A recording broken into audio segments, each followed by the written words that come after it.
Reverend Brother David Owen is the founder of Essene Church of Christ. As a teenager, Brother David was initiated into an Egyptian Essene order by an elderly Essene master named Infinity. David helped the old Essene master create an Essene international community called Essene Garden of Peace.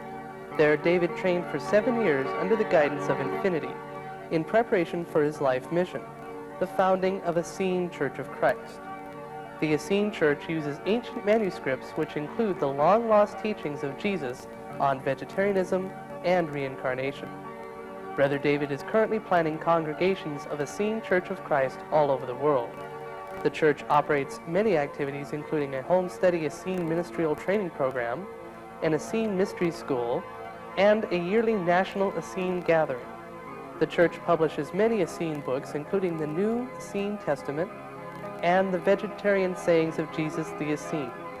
Plans are now being made for an Essene cooperative community which will be the international headquarters of Essene Church of Christ. For those interested in contacting Brother David, an address and phone number will be given in the closing credits. Free literature is available. And now, our speaker, Reverend Brother David Owen.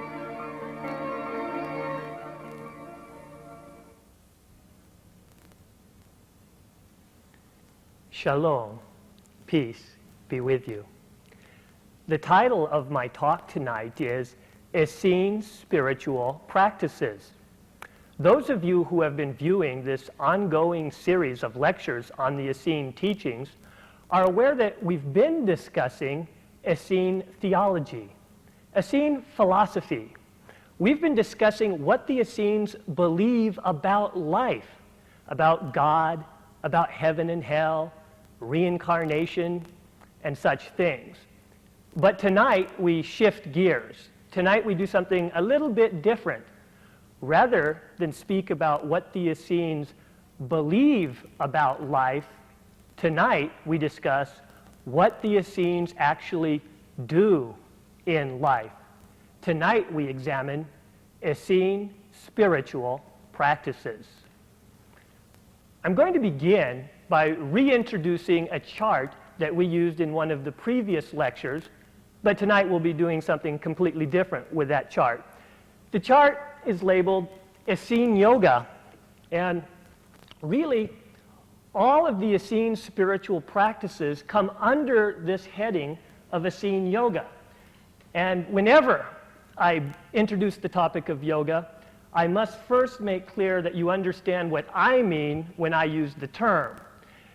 Because I know right now that at least 90% of you in hearing the word yoga are thinking of a human being getting into strange postures, twisting up and looking somewhat like a pretzel.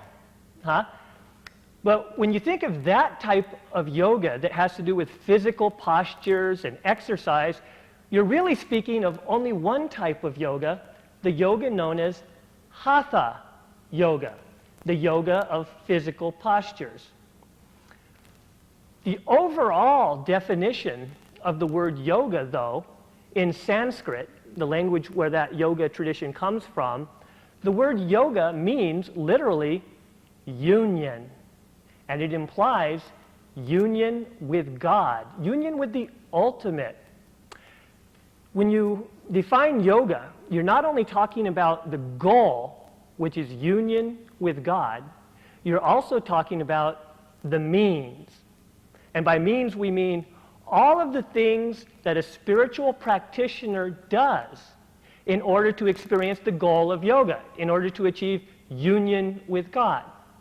So all of the different things that Jesus, Buddha, Moses, Muhammad, name your favorite spiritual teacher, all of the things that they teach their students to actually do in life are yoga techniques.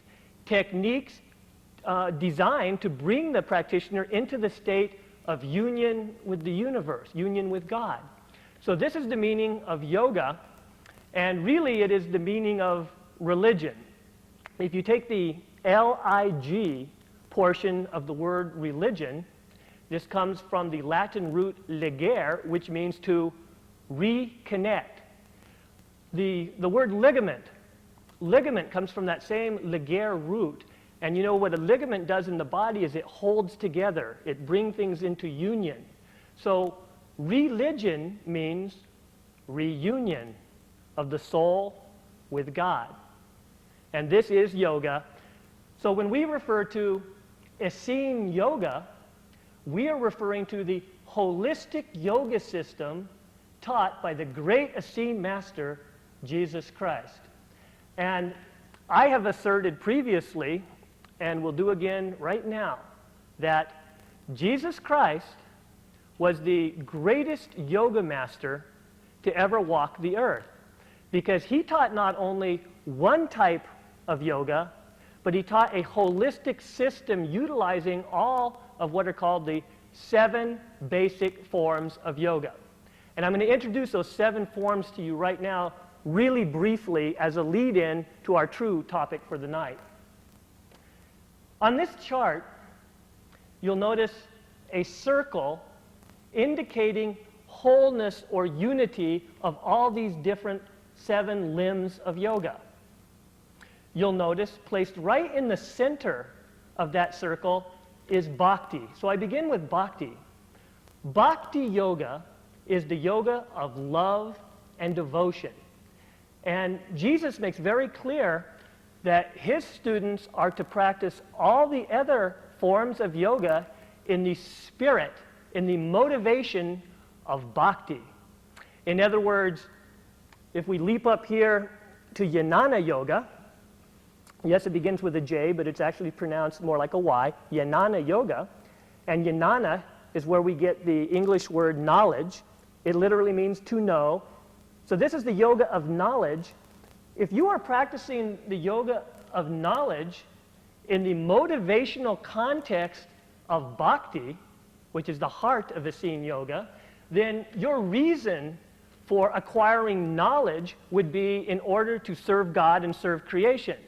Whereas if you were practicing jnana in some other motivational context, you may acquire great knowledge, such as how to split the atom and create a nuclear bomb, but you certainly wouldn't be using your knowledge in spiritual context of love and service for creation.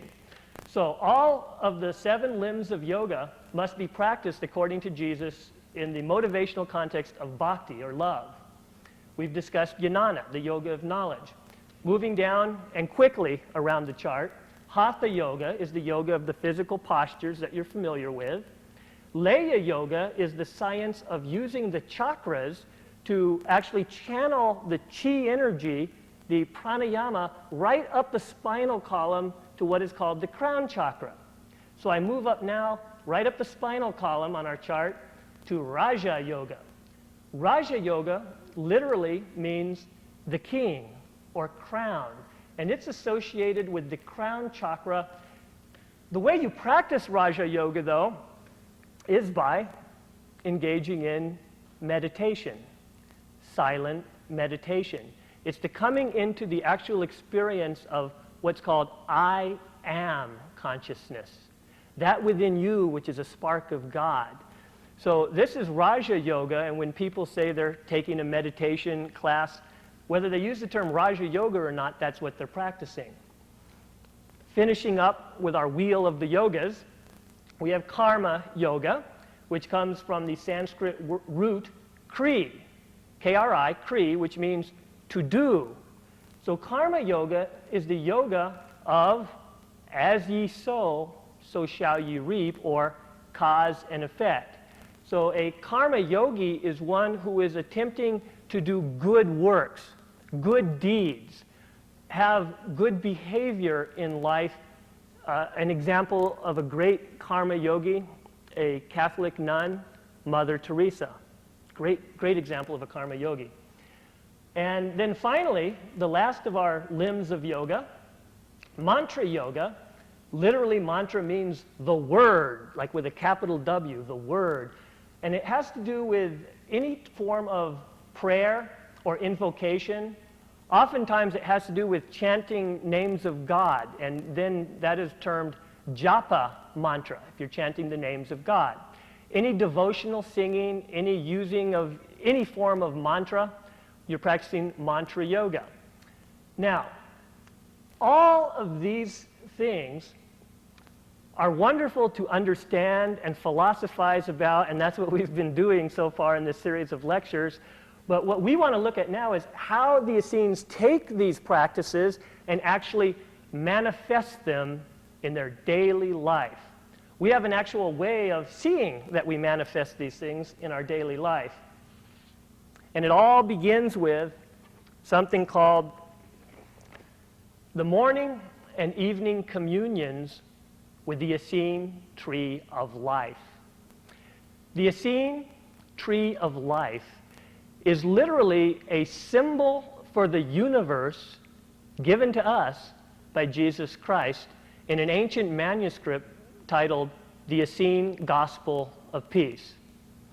In the Essene Gospel of Peace, Jesus describes the universe symbolically as a tree with, and if the camera can come in close, you may be able to pick up the fact that there are exactly 7 branches. There are exactly 7 roots. The 7 branches represent 7 spiritual cosmic forces, things that you can't quite grab a hold of, things like love, wisdom, and peace, spiritual laws. The 7 roots, on the other hand, the 7 roots represent tangible things, earthly forces, earthly laws, such as sun, water, air, soil. The human being pictured intentionally in the very center of the tree of life represents the practitioner of Essene spiritual disciplines.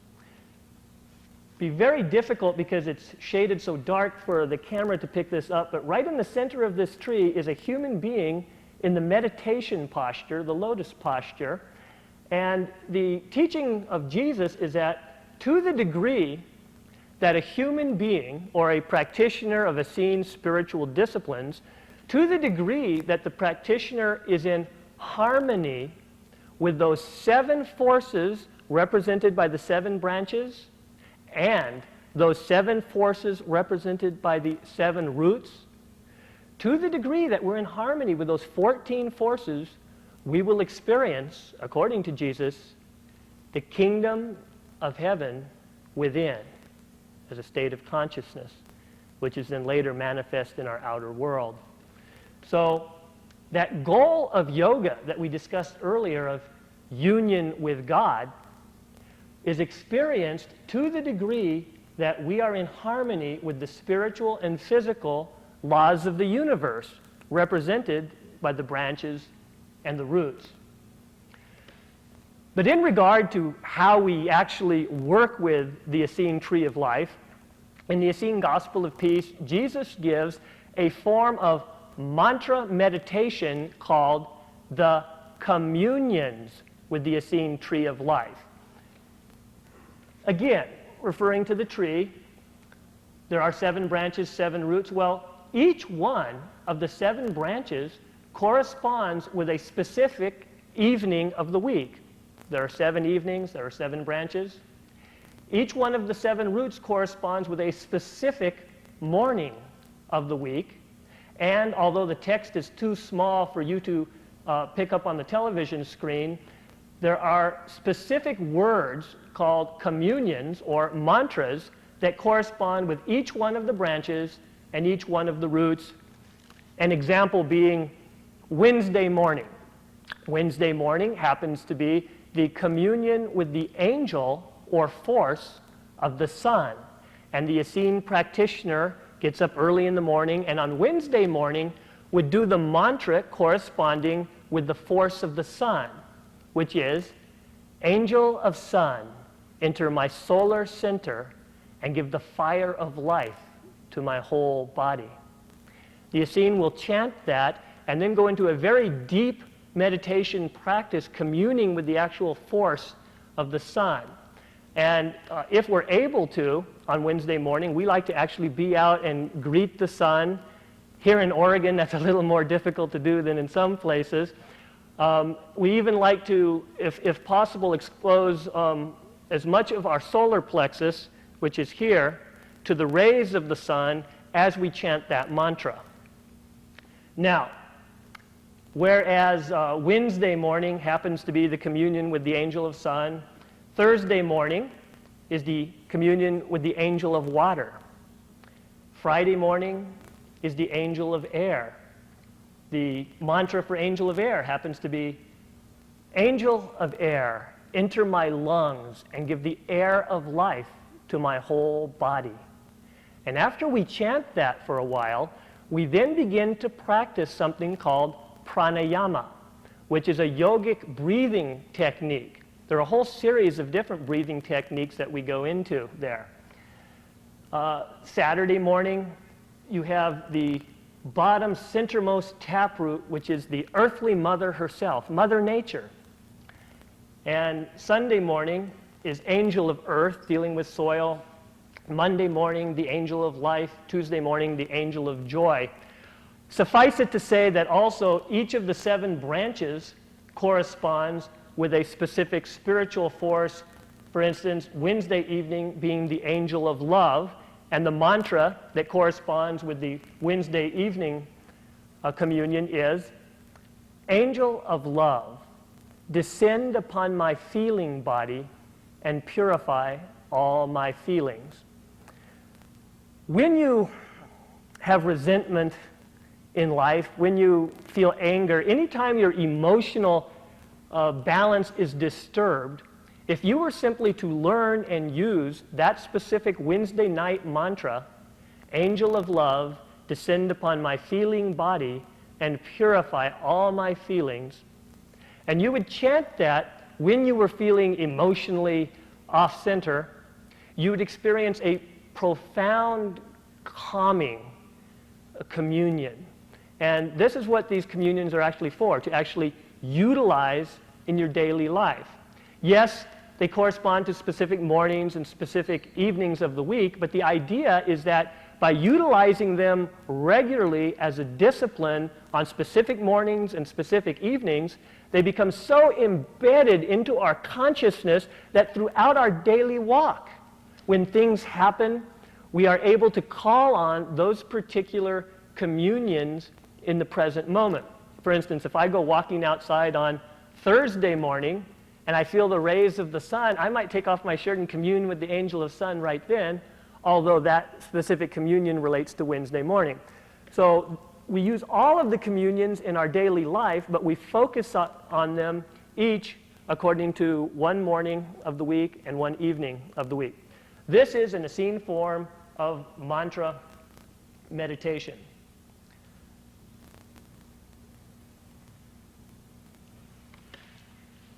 Now, how we implement the performance of our morning and evening communions within an overall daily regimen, a daily regime, is explained, if the camera can come on in here for a close-up, in a book that I've written called The Manual of Discipline of Essene Church of Christ. Now, in this manuscript is given step-by-step instructions on how to perform everything that we're discussing tonight. So, if you're out there in TV land listening to this stuff and thinking that certain parts of it are interesting, but how would you ever remember to perform this in your real daily life? Well, the answer is get a copy of this book and study it. And at the end of our talk tonight, there will be a list of credits with an address and a phone number, and we have free literature available and a book list. From that manuscript, I've pulled out what would really be just one page in that manuscript, and that page is titled Recommended Daily Disciplines for Members of Essene Church of Christ. And a brief overview of the daily disciplines are, number 1, morning service. Now that's going to be explained on a separate chart in a couple of minutes, so I won't go into any great detail right now. The second aspect of our daily discipline as Essenes is the noon peace contemplation. This is something that we do around noon each day, and it is based on something called the Sevenfold Peace, which we're going to look at again in a few minutes on a separate chart. Our evening service, performed before we go to bed at night, is the same as our morning service, with the one exception being that we practice the evening communion with the Tree of Life rather than the morning communion. Number 4, the progressive harmonization with the Tree of Life and the Sevenfold Peace in our daily life. I'm going to briefly read to you an excerpt from the Manual of Discipline.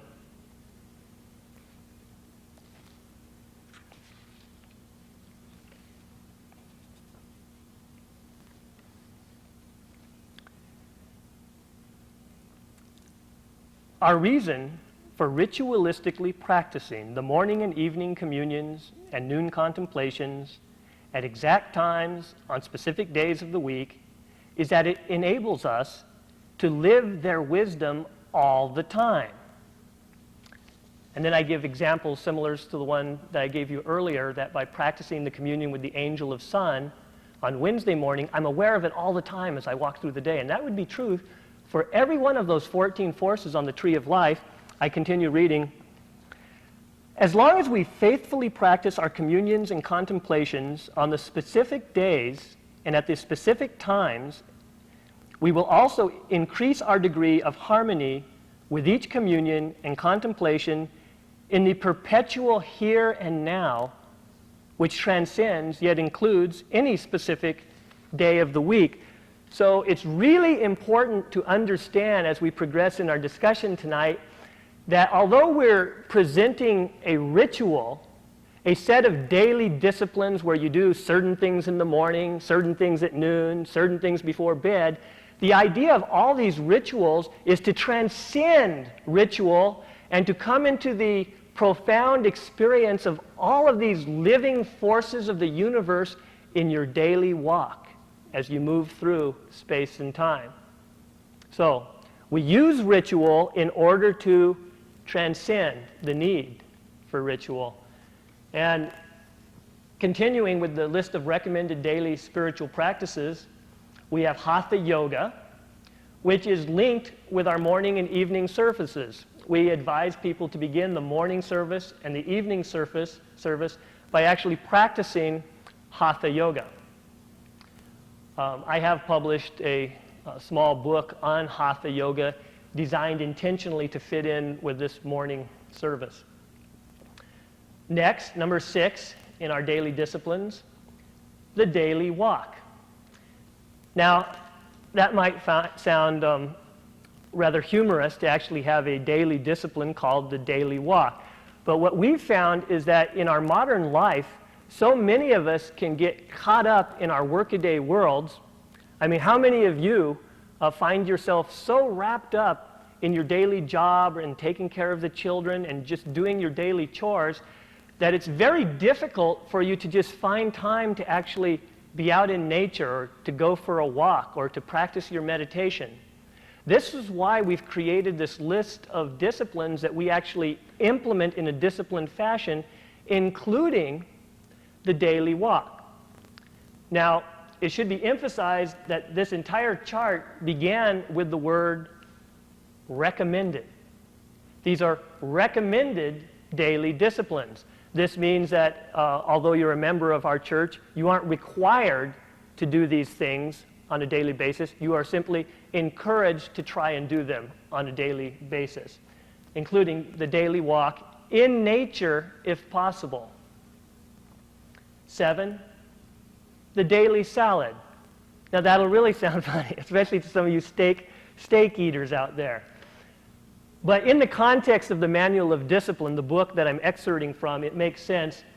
What the daily salad is referring to is the fact that every member of Essene Church of Christ is a vegetarian because it's a requirement to become an official initiate of our church.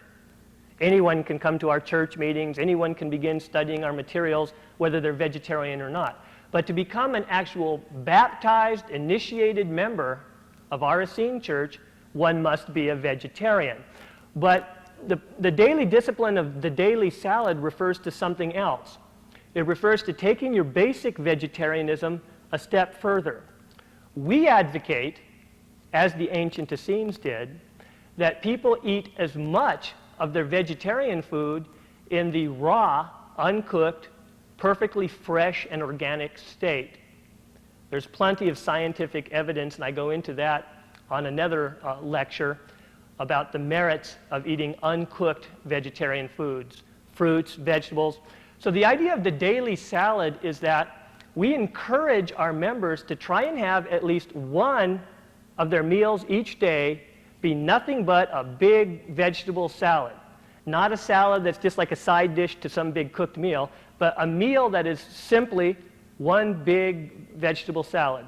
We encourage people to try to do that to become more used to the idea of eating foods in an uncooked state. Much better for your health.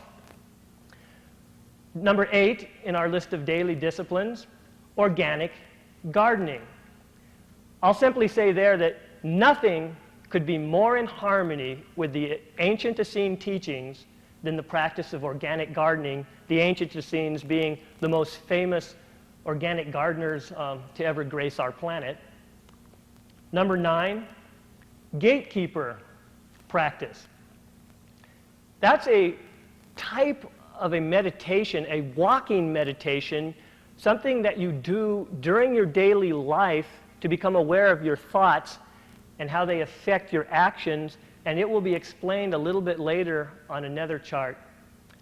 Lastly, the 10th and last recommended daily discipline for members of our church is the ecstatic appreciation for the gift of life. And this is really, you remember that yoga chart we showed in the beginning, and right in the center in the heart was what? Was the word bhakti, love and devotion. You see, the reason that some people are afraid of the word discipline is because it sounds austere, sounds grim. It doesn't sound very fun at all.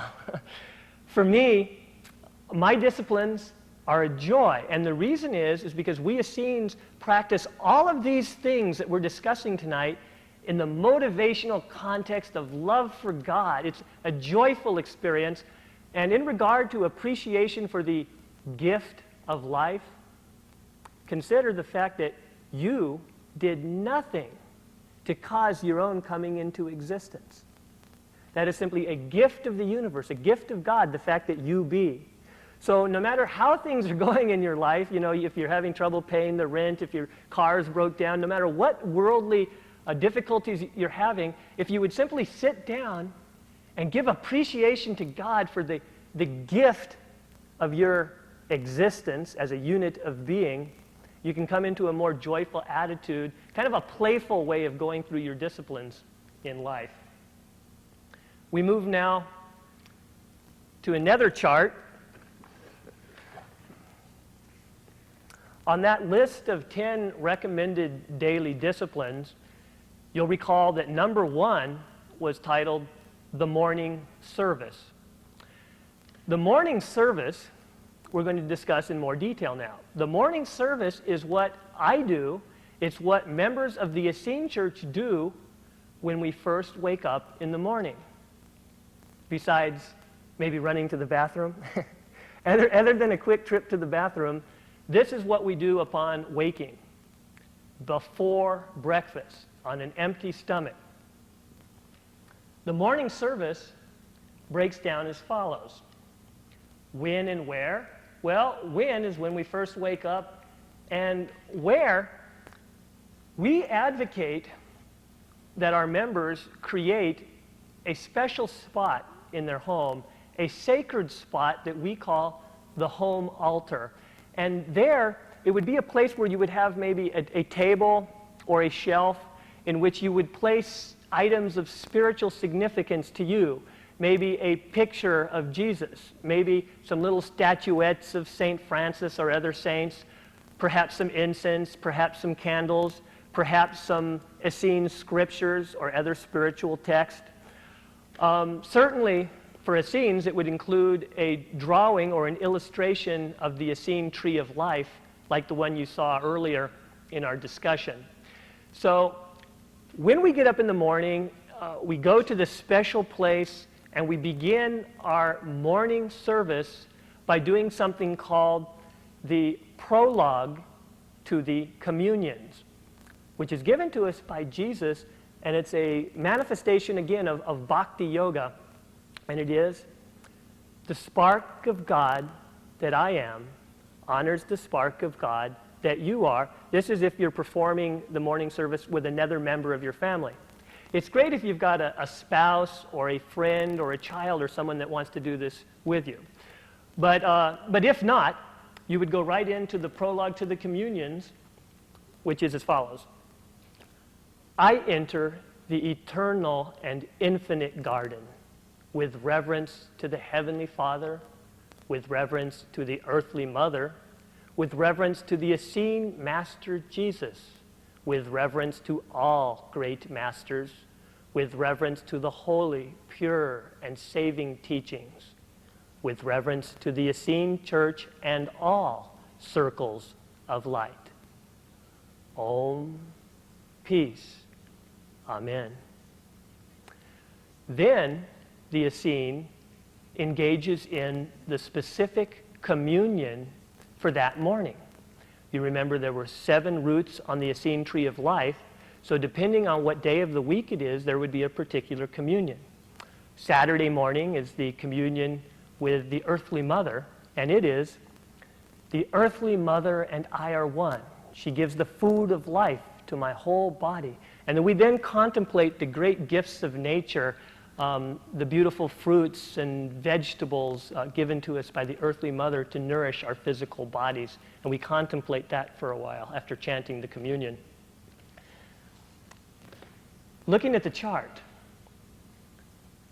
we've covered step 1 of the morning service, which is that prologue to the communions. We've covered step 2, which is to actually perform the morning communion. I'll point out that we've already stated that we advise our members as a preface to the morning service to engage in hatha yoga. So already a practitioner of Essene spiritual practices, just at step 2 of the morning service, has already performed some hatha yoga, some bhakti yoga with the prologue, and some leya yoga and mantra yoga in performing that morning communion. Exactly how we perform the leya yoga is described in some of our other literature, and it would be too complex to go into now. But basically, that trunk of the tree in the Essene tree of life symbology corresponds to our spinal column, and we actually intentionally raise our spiritual energy from the base chakra right on up through the crown chakra when we perform our morning communions. So now, step 3. Step 3 we call morning song. We publish a booklet of what are called Essene circle songs, and it comes with a cassette tape, and our members can learn the songs by listening along with the tape. And really, any song that you feel motivated to sing in the morning would constitute the performance of morning song. So you've gotten up and you've done these other steps in your morning service, and then you engage in some sort of a joyful song to God or about the beauties of creation. And again, we do publish a booklet of 45 songs that are very appropriate for this thing. After morning song, step 4 of our morning service is morning scripture. Now, whereas with step 3, we've just performed some bhakti yoga and some mantra yoga, with step 4, morning scripture, we are performing jnana yoga. Because do you remember our definition earlier of jnana yoga? It's the yoga of knowledge, and the way we practice it is by studying spiritual literature, studying spiritual scriptures of East and West. We study not only the Essene scriptures, but we study the scriptures of the Hindus and the Buddhists and the Sufis and so forth. So at this point, usually an Essene scripture, but sometimes from another world religion, the Essene practitioner will read perhaps a paragraph or so, and will contemplate the wisdom in that scripture for a few minutes, And this constitutes our morning scripture. Step 5 of the morning service is titled Morning Meditation. And you'll see that here now we are engaging in that limb of yoga that we discussed earlier as Raja. So with our morning meditation, we now go into a form of silent meditation in which we experience ourselves as a spark of God, a spark of pure spiritual awareness. I am consciousness. And I must say that this is something that, if it sounds difficult or obscure, it's actually really relatively simple, because it's simply being in silence as yourself. Because that spark of God is what you are. So you're simply quieting the mind. You're not running those mental tapes anymore. You're not looking at mental image pictures. You're simply being here now in the eternal present moment. And of course, we teach techniques for experiencing advanced meditational communion with God. It goes into detail in the Manual of Discipline. Step 6, the final step in our morning service, is called the benediction. And again, this is where we connect with whoever else we might be performing morning service with. The spark of God that I am honors the spark of God that you are. Namaste, shalom, peace be with you. I want to note that your morning service can be shortened or lengthened according to your own desire. What I've simply done in the writing of this book, the Manual of Discipline of Essene Church of Christ, is give a basic outline for the performance of the morning service based on the ancient Essene teachings. You, if you are one of those people caught up in the hustle and bustle of modern American life, may be out there in TV land thinking, how would I ever have time to do all of those things before rushing off to work? Well, I have found that the more time and energy I devote to morning service, the better day I have. It's a wonderful way to start the day. But you could shorten it to simply the performance of the specific morning communion for that day of week by looking at your chart of the Essene Tree of Life, finding the communion for that morning, and simply doing that. That would take about 30 seconds of your busy life in America. So anybody can do that much. Now,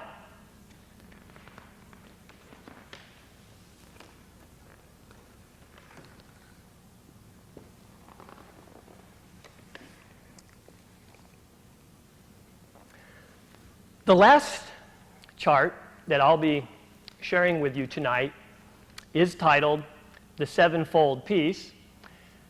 And like the Essene Tree of Life communions, you will find that all those various limbs of yoga discussed on that first yoga chart turn up in the context of the Sevenfold Peace. As a matter of fact, when we were showing the chart on morning service, every one of the 7 limbs of yoga manifests itself in that morning service. You're covering them all in morning service. The only one that might seem a little dubious to you is karma yoga, but the karma yoga, since that is everything we do in life, the very fact that we're practicing that spiritual discipline is a manifestation of karma yoga. But where we're really doing karma yoga is in our daily work. When you go out and engage in whatever the way that you're earning bread, or if you have some form of volunteer work that you do, some way that you help the needy, some good thing that you do to help someone besides yourself, whether it be helping with Boy Scouts or an environmental organization, this is karma yoga. Everything else is covered in these charts. The Sevenfold Peace. If our camera can now focus on the first part of the Sevenfold Peace, I will introduce it. The first part of the Sevenfold Peace is peace with the body. The whole idea of the term Sevenfold Peace is that according to Jesus in the Essene Gospel of Peace, There are 7 areas of life that a human being needs to experience shalom in order to experience, again, the kingdom of heaven consciousness. And he breaks down these 7 areas, these 7 departments of life, in the form of this chart. With peace with the body, it's really rather obvious. If this were a live audience, I'd be asking you sitting out there in television land to give me some examples of things you can do to experience peace with the body. So let's try that right now. Those of you who are viewing this lecture, what could you do in your daily life to experience peace with the body? Some examples. Obviously, eating natural, healthy foods. In the Essene viewpoint, this would be vegetarian food. Certainly cutting out your junk food. You wouldn't be eating Twinkies to experience peace with the body. Peace with the body also deals with exercise, the performance of the Hatha yoga. It deals with pure air, pure water, appropriate sunshine. Those different root forces of the tree of life come into play here. So, there are specific techniques we practice during the day to experience peace with the body.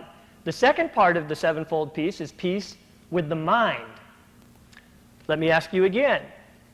Do you have any examples of what you could do in your life to experience peace with the mind? Because anything that you can come up with, you should try utilizing, regardless of the information that I'm going to provide. But in the Essene context, this would include positive affirmations, positive thinking, constructive, creative visualizations. When we practice our Tree of Life communions, this is a form of positive affirmation. Certainly, and many of you right now tonight are practicing this one, certainly peace with the mind would include the abstinence from garbage, violent, decadent television programming, and only viewing positive, uplifting, joyful, educational television programming. You know, like with peace with the body, if we put in a bunch of junk in our body, we will experience physical disease.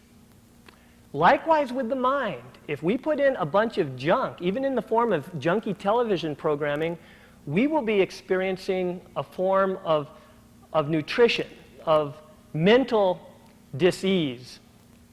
So we want to be careful what we put into our minds.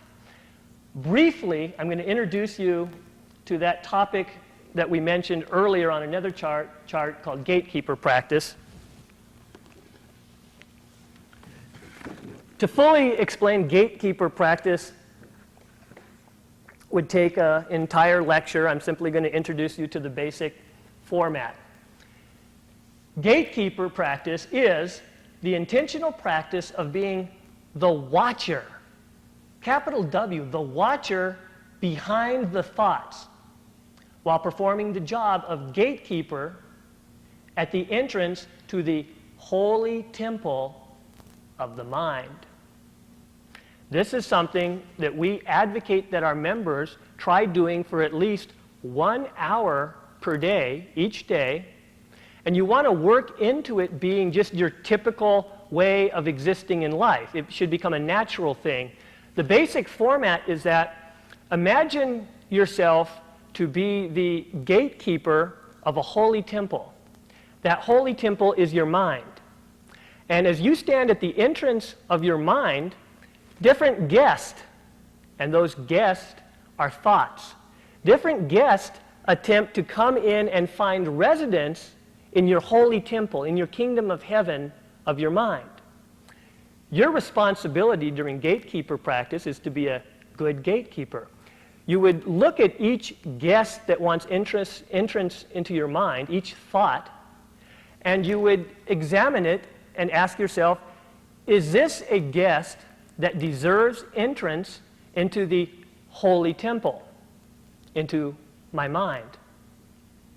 So, an example of an appropriate guest or an appropriate thought would be a thought which is uplifting, a thought which is constructive, a thought which is loving, a thought which is forgiving.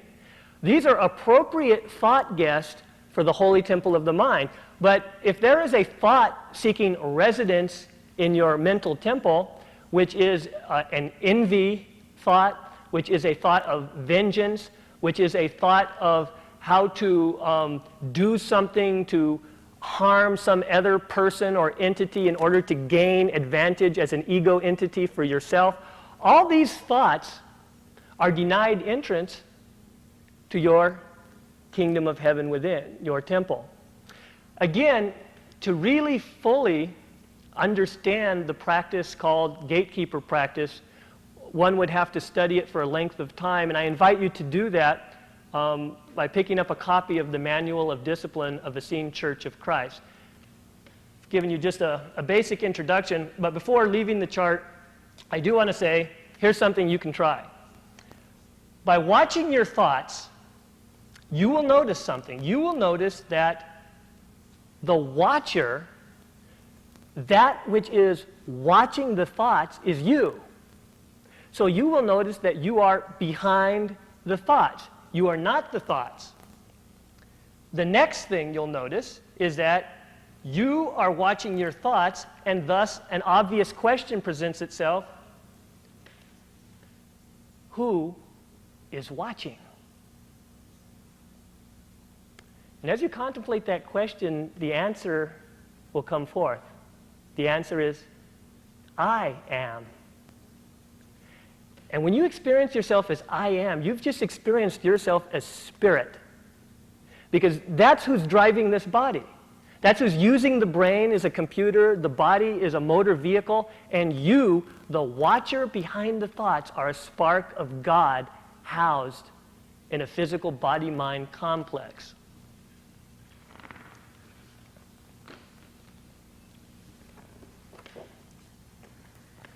So gatekeeper practice as a part of peace with the mind.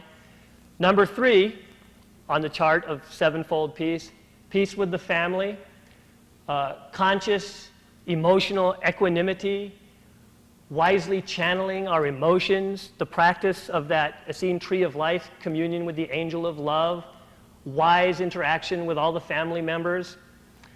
We move to peace with humanity, number 4. This would be creative work for the uplift of all. This would constitute doing some sort of good work to help humanity as a whole. For the ancient Essenes, it was an actual spiritual discipline to make whatever job they held, whatever job you hold, for instance, would have to be something that did not harm the world, did not harm the Mother Nature, did not harm other beings. So Essenes had to really contemplate on the Sevenfold Peace. When it came to peace with humanity, they had to look at how their way of earning their livelihood interacted with nature and with other beings. And if they found that what they were doing was not in harmony with the uplift of all, they dropped that job like a hot potato. Yeah, it's something that we need to look at ourselves. Number 5, peace with culture. This refers to the study of the great masterpieces of art, literature, music. It would constitute visiting museums, studying spiritual texts of various spiritual traditions besides your own, getting in touch with your own cultural roots, peace with culture. Number 6 of the Sevenfold Peace, peace with earth. This is, nowadays we would call it ecological living. Has to do with being in harmony with nature. And there are a lot of rather obvious things that if I were to ask you again, what are some examples that you can do to experience peace with earth, peace with Mother Nature? What are some examples? Recycling, eating low on the food chain, helping environmental organizations, buying organic foods. There are a lot of really obvious examples. There are also some less than obvious examples.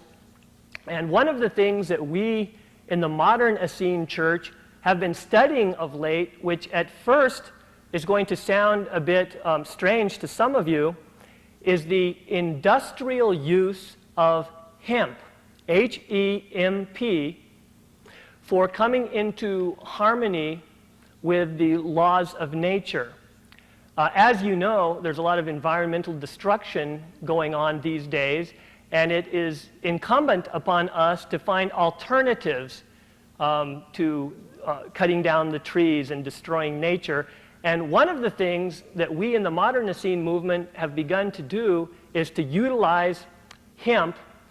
But before I introduce an expert on this topic, the Reverend Michael Robinson, an Essene minister, I do want to say that we are not advocating smoking hemp. As a matter of fact, the industrial form of hemp is a plant that if you were to smoke it, you would get nothing but a headache. By the way, the pointer stick that I've been using tonight for my lecture is a hemp stock, hemp fiber, and many of the members of our church are now wearing hemp clothing, hemp garments. We believe that the ancient Essenes used both linen and hemp in their robes. Very possibly Jesus wore hemp. I now introduce you to one of the true experts on the use of hemp for positive ways to help our Mother Earth, the Reverend Michael Robinson.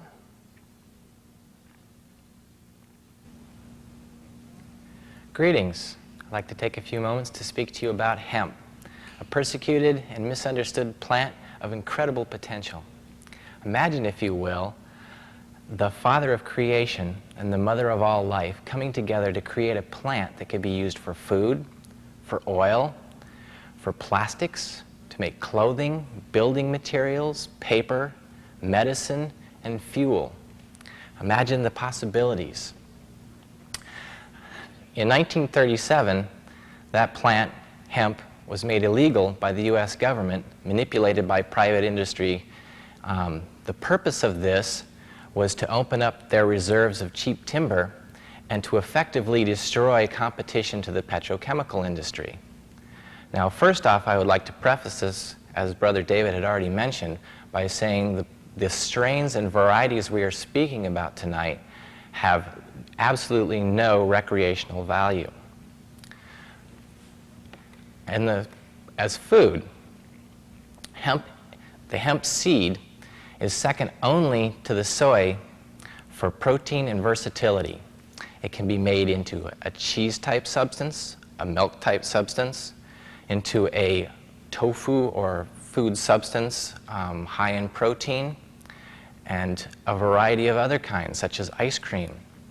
The oil, which is high in essential fatty acids, which are responsible for immune response, govern growth, strength, and vitality.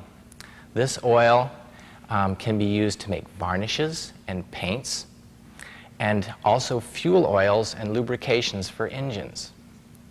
The fiber of the plant can be used to make clothing, such as the tunic that I'm wearing, which will be considerably more enduring than cotton, 2 to 3 times as long, as a matter of fact. Hemp can also be used for building materials. In construction or in making of building materials, it's important to note that length means strength. The longest fiber in a Douglas fir is 1/4 inch long. The longest fiber in a 20-foot long hemp plant is 20 feet. This is a considerable amount of strength difference. There are experiments being done right now to create fiber boards and press boards, to create building materials such as 2x4s and beams.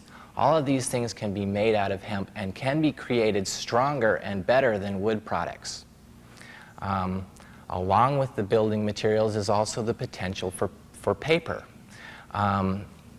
Paper, such as this that I'm holding right here, is made from hemp and straw. Straw in Oregon is generally burned as a waste product. Hemp paper is made with 90% less chemicals than your average acid-based tree paper. It can be bleached with hydrogen peroxide, thus avoiding all uses of chlorines and dioxins. It has a shelf life of 1,500 years versus about 70 to 150 years for tree paper. The hemp plant also has medicinal aspects. It's been used for glaucoma and for various stomach problems. It also can be used for fuel. It is a process called biomass, in which the waste products from the hemp, the leaves and fibers that aren't used for the oil and food and fiber production, can be turned into a process, the biomass process, which will take and create oil and gas from the plant. There's an incredible amount of things that can be done with this plant. Unfortunately, our attitudes have been strongly designed against it, and we need to break this misrepresentation that has been given us concerning this plant. Two great sources for information about the hemp plant are the books Hemp, Lifeline to the Future by Chris Conrad, and the book I'm holding, The Emperor Wears No Clothes by Jack Herrera. These are full of interesting facts, facts such as the fact that the first flag made by Betsy Ross was made out of hemp. George Washington, Thomas Jefferson were advocates for the hemp plant. It was at one time illegal as a farmer to not grow hemp in this country. Henry Ford was very interested in the hemp plant and its uses in making fuel oils, and they did a process of making a fiberboard which was strong enough to take 10 times the impact of steel. These are some of the potentials of hemp. The Declaration of Independence was originally drafted on hemp paper because of the longevity of the paper. This is a very important issue. This is the bridge between the crisis that we face between jobs and the environment. This is the possibility of creating jobs through growing a plant which increases the value of the soil rather than taking away from it. It produces 4.1 times as much pulp per acre as a tree and is a totally renewable resource. The hemp plant is our future. I'd like to take this time now to bring back Brother David for his continuation of the Sevenfold Peace. I want to thank Reverend Michael Robinson for sharing that important information on creative uses of the hemp plant. Again, not recreational use. You'd get a headache if you tried smoking that type of hemp. Different plant, different strain. I want to thank him because when we talk about peace with the earth, number 6 on our chart of the Sevenfold Peace, we need to go beyond the typical ideas of trying to recycle some of our trash, and we need to come up with revolutionary practices if we're actually going to salvage this planet and not destroy ourselves. We move now to the culminating 7th aspect of the Sevenfold Peace, labeled Peace with God. Now, anything that you do that causes you to come into an experience of communion with the Creator would constitute a yoga technique for experiencing peace with God. Many of you have things that you do to experience peace with God that I'm not necessarily going to mention now, but that's okay because everything that we've listed on the entire Sevenfold Peace chart are simply suggestions. Anything that you want to add to any one of those 7 parts of the Sevenfold Peace is encouraged. This chart is suggestive, not all-comprehending. In regard to peace with God, for us Essenes, the essential aspect of peace with God is when we practice our silent meditation, the Raja Yoga, which is done again in the motivational context of bhakti, of of love for God, of celebration of the fact that we exist. Now, everything else we do on the Sevenfold Peace chart all really has to do with the seventh aspect, which is all-comprehensive peace with God, because the reason we want to have a healthy body is so that we can better serve God. Same with a healthy mind. We can better serve God.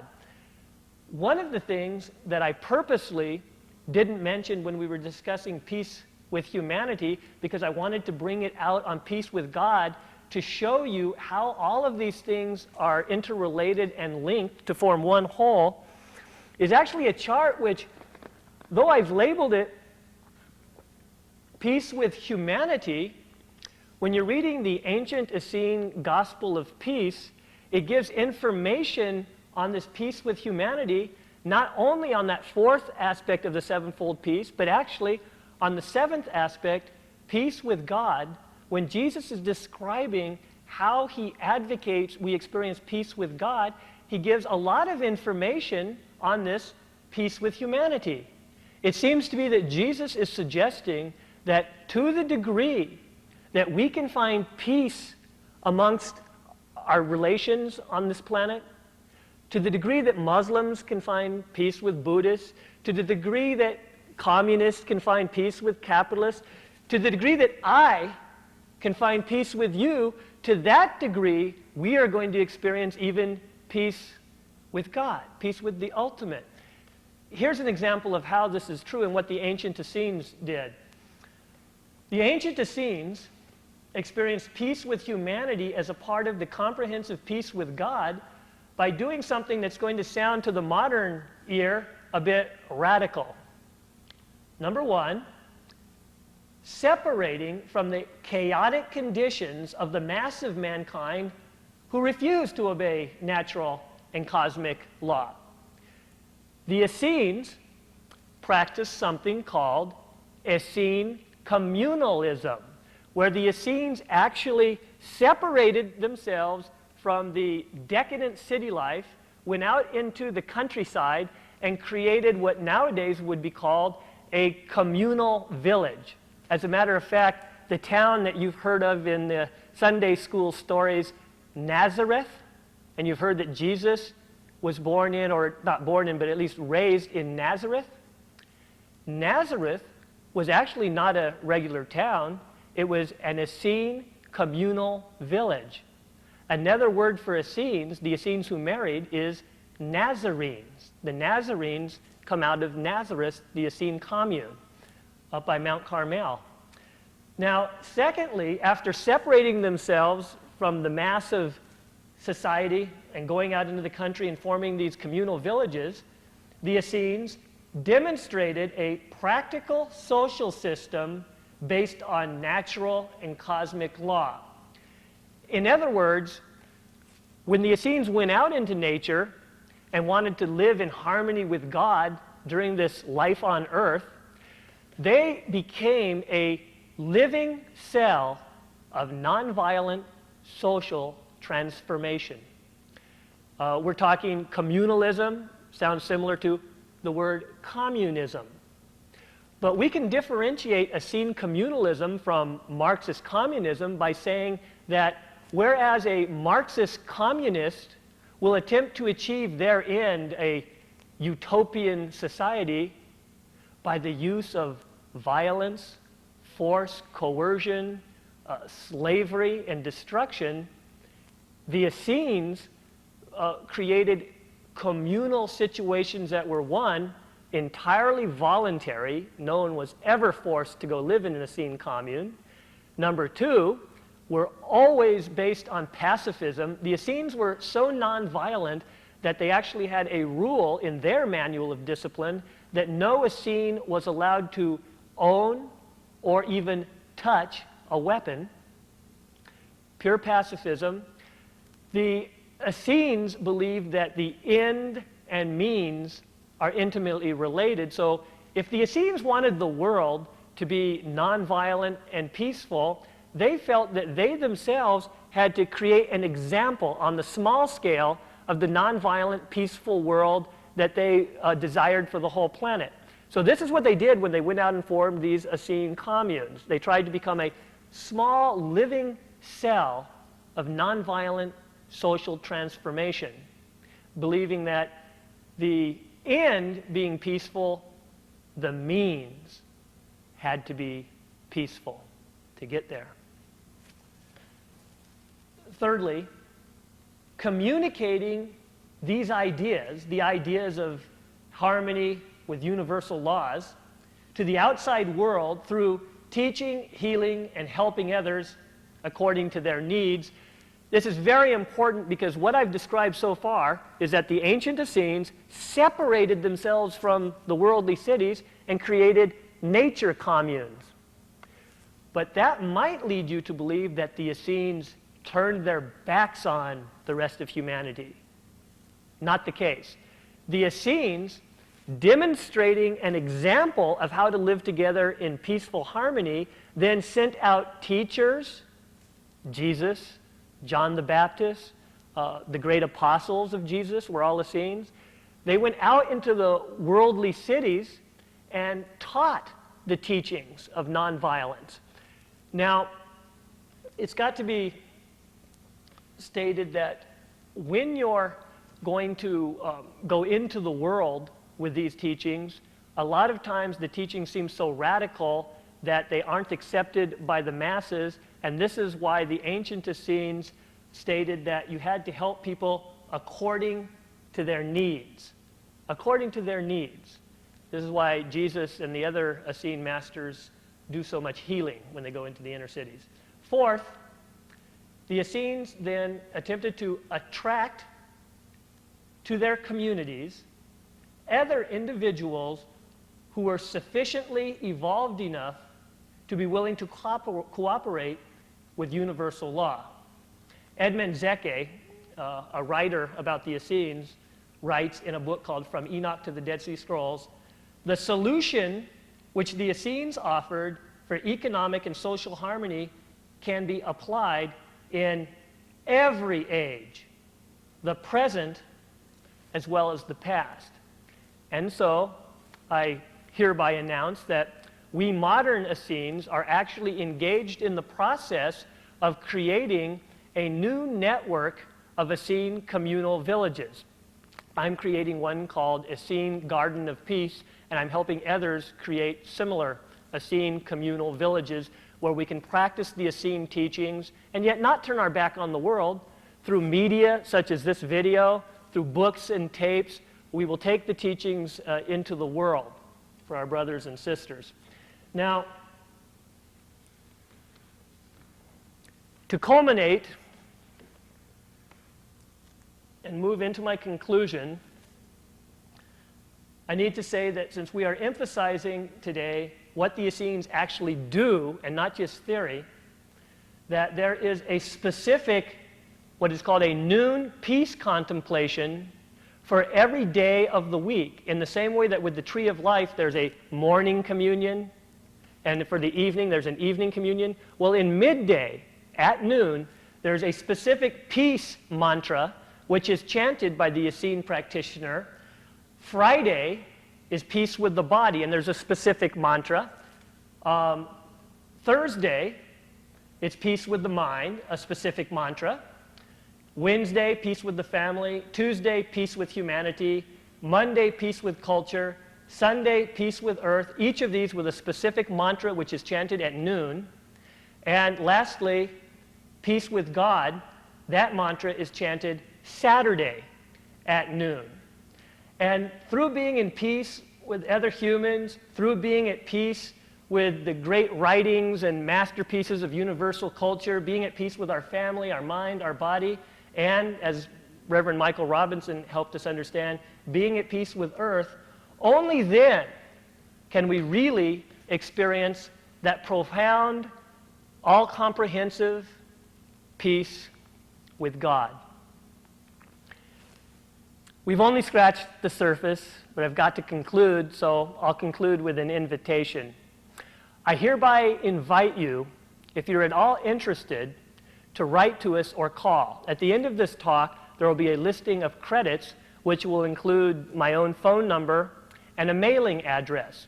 If you write to us, no one will show up on your doorstep and try to get you to join anything.